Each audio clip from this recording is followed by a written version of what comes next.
روزے سے تقوی کیوں پیدا ہوتا ہے؟ روزے میں کیا یہ خاص تاثیر ہے کہ روزہ سے تقوی پیدا ہو جاتا ہے، روزے سے آدمی اللہ کا ولی بن جاتا ہے، روزے سے اللہ کی محبت مل جاتی ہے؟ ایسا کیوں ہوتا ہے؟ تو آج کا ذہن ہر چیز کی لاجک ڈھونڈتا ہے، اس کی دلیل مانگتا ہے، حالانکہ اللہ جب کہہ دینا بس یقین کرنا چاہیے۔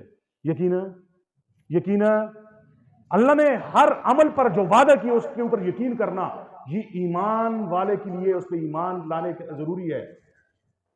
لیکن پھر بھی اللہ ہمارے بزرگوں کی قبروں کو نور سے منور فرمائے، انہوں نے آج کے دل و دماغ والوں کے دل کو مزید روشن کرنے کے لیے، یقین میں پختگی لانے کے لیے کچھ وجوہات بھی لکھی ہیں۔ تو ایک جواب یہ بھی ہے کہ اس کی دلیل تجربہ اور مشاہدہ ہے۔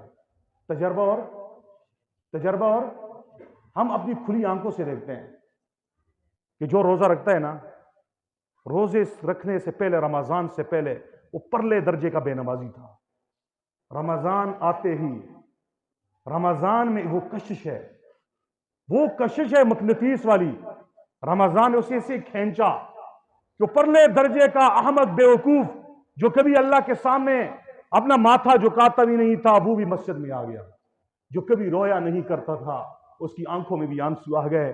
جو کبھی اللہ کو منانے کے لیے تڑپتا نہیں تھا، وہ بھی مسجد میں آج تڑپ رہا ہے۔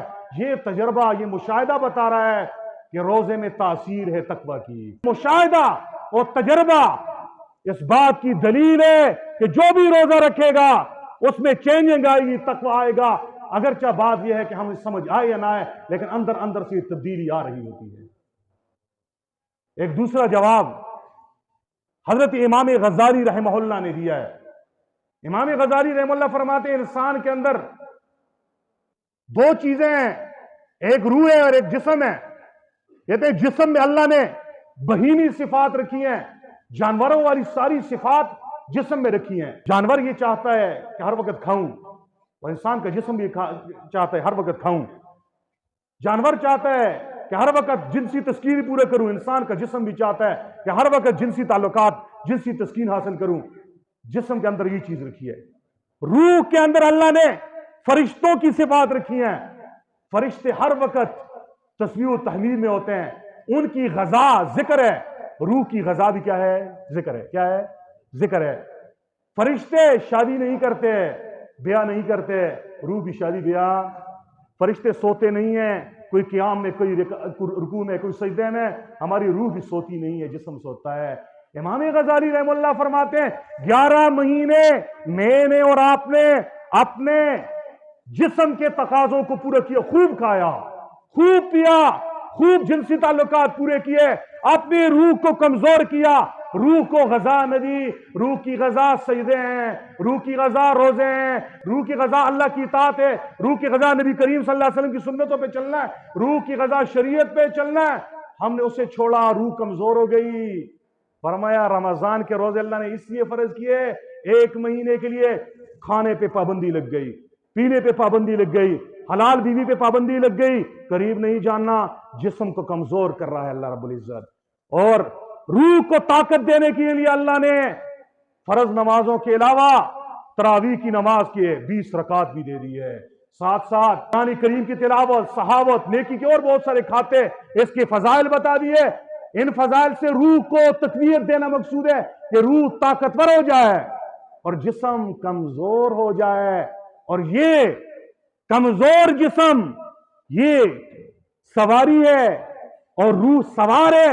یہ طاقتور سوار روح یہ اس کو وہاں لے جائے جہاں پہ اس کا اللہ چاہتا ہے، وہاں سے روکے جہاں سے اللہ نے روکا ہے۔ حضرت حکیم الامت مولانا اشرف علی تھانوی رحمہ اللہ فرماتے ہیں کہ روزے میں اللہ نے یہ تاثیر تقوی کی کیسے رکھی ہے؟ وہ فرماتے ہیں اس طرح رکھی ہے نا، وہ کہتے ہیں دیکھو روزے میں کیا ہوتا ہے، 3 چیزوں سے ہم روکتے ہیں دن کو۔ کس سے؟ کھانے سے، پینے سے، جنسی تعلقات سے۔ یہ چیزیں رمضان سے پہلے ہمارے لیے حلال تھی یا حرام؟ حلال تھی نا۔ اب ہم نے رمضان میں آ کر ان کو حرام اپنے اوپر کر لیا کہ نہیں کیا؟